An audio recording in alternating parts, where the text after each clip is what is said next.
The petrodollar is actually a device invented by Kissinger and Nixon.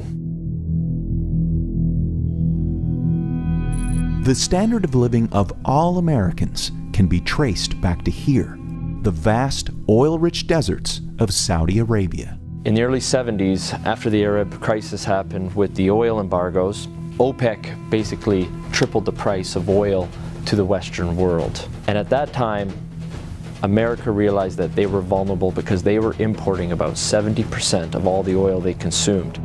To secure a reliable foreign source of oil, U.S. President Richard Nixon sent his Secretary of State and National Security Advisor Henry Kissinger to Saudi Arabia for a secret meeting. The result was a pact that still stands to this day. If Saudi Arabia, which at the time was the world's largest producer of oil, would sell the oil in US dollars, America would defend Saudi Arabia and make sure the House Assad would stay in power.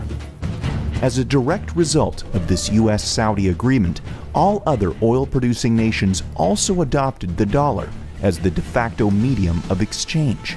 Demand for it increased exponentially all over the world, and soon it had a new name: the petrodollar. Your currency is only as strong as the demand for it, just like anything else, the supply and demand. Why the petrodollar is important, it causes a demand for the US dollar. A lot of Americans don't realize that over 70% of all the $100 bills in the world are actually outside of the US. There's more $100 bills in Russia than there are in America.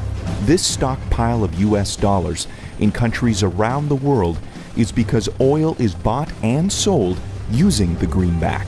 If oil starts trading in non-petrodollars, such as gold or a basket of currencies, or if China and Russia start trading in yuan and ruble rather than US dollars, that demand isn't there. And the way of life for the average American will be done.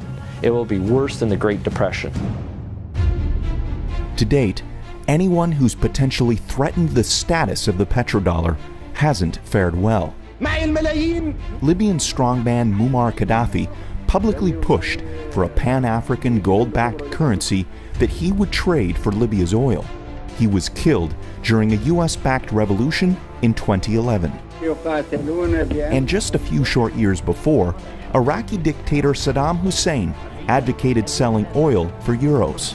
At this hour, American and coalition forces are in the early stages of military operations to disarm Iraq. The U.S. invaded under the guise of looking for WMDs. Iraq did not have any weapons of mass destruction, and interestingly enough, after the Americans invaded, took over, put in their own government, the whole concept of selling oil in euros never surfaced again. Today, many countries resent the current petrodollar system, and their leading spokesperson is none other than Russian President Vladimir Putin. Americans should be very worried about what Putin can do. There is a new Cold War going on. It is the Colder War. That is exactly what's going on. And who's in the center of this push? Vladimir Putin. And the petrodollar is so crucial to the Colder War. The only thing holding America right now at the top is the petrodollar. And let me make it very clear. If the petrodollar dies, so does America as a superpower.